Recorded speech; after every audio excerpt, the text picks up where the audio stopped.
Et si vous voyez le Fils de l'homme monter où il était auparavant, Jean 6, 62, le Fils de l'homme monter, ce titre même est annonciateur d'une grande et merveilleuse vérité. Elle nous amène en plein dans la lettre aux Hébreux. Qu'est-ce que l'homme que tu te souviennes de lui, ou le Fils de l'homme que tu le visites? Tu l'as établi sur les œuvres de tes mains. Tu as assujetti toute chose sous ses pieds. Maintenant, nous ne voyons pas encore que toute chose lui soit assujettie. Hébreux 2, 6, 8. L'homme n'est pas encore parvenu à ce pourquoi il fut créé, tout n'est pas encore réalisé. Mais celui qui a été abaissé pour un peu de temps au-dessous des anges, Jésus, nous le voyons couronné de gloire et d'honneur à cause de la mort qu'il a soufferte. Que signifie tout cela? Voici le Fils de l'homme, en qui en tant que premier se trouve réalisée toute l'intention divine concernant l'homme, sa création même. Ce serait profitable à ce point d'entreprendre une étude détaillée de la lettre aux Hébreux, particulièrement dans ses premiers chapitres. En effet, ce n'est pas des anges que Dieu a soumis le monde à venir, dont nous parlons. Or, quelqu'un a rendu quelque part ce témoignage. Qu'est-ce que l'homme? Hébreux 2, 5, 6. Ce qui est en vue ici est la soumission à l'homme de la future terre habitée. Nous ne voyons pas encore que toute chose soit soumise à l'homme, mais nous voyons son représentant dans le ciel. Et en faveur de l'homme, nous voyons toute chose soumise à lui. Cela est assuré pour l'homme, par l'homme, représentatif dans le ciel.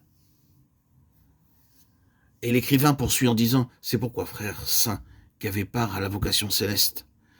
Voyez-vous, c'est un tout, la vocation céleste. De quoi s'agit-il? D'être en communion avec lui, d'être son partenaire. Car celui qui sanctifie et ceux qui sont sanctifiés sont tous issus d'un seul. C'est pourquoi il n'a pas honte de les appeler frères lorsqu'il dit « J'annoncerai ton nom à mes frères ». Hébreux 2, 11, 12. C'est pourquoi, frères saints, qui avaient part avec lui et l'un avec l'autre à la vocation céleste. De quoi s'agit-il ici? Tout simplement de posséder la souveraineté sur la terre, habitée à venir. Il se trouve là, ayant assuré cette intention de Dieu en sa propre personne, représentant le peuple, les nombreux fils qu'il conduit à la gloire. C'est la raison pour laquelle il est monté dans les hauteurs. Psaume 68, 19, Éphésiens 4, 8. C'est le signe d'un homme installé, en pleine possession de l'intention éternelle de Dieu concernant l'homme, installé là, comme le premier entre beaucoup de fils, conduit à la gloire. Peut-être posez-vous la question, quelle est la différence entre la domination du gouvernement céleste d'à présent et celui de l'ancienne dispensation? Car les cieux dominaient alors.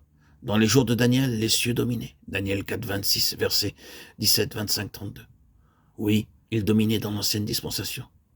Mais quelle est la différence?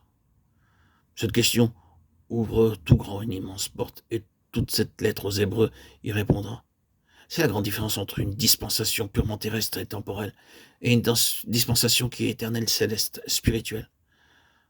Cela englobe toutes les différences qui sont mentionnées dans cette lettre même, la lettre qui parle des choses meilleures. Dans le gouvernement céleste du Fils de l'homme, on entre dans quelque chose tellement meilleur que la souveraineté générale de Dieu dans l'ancienne dispensation.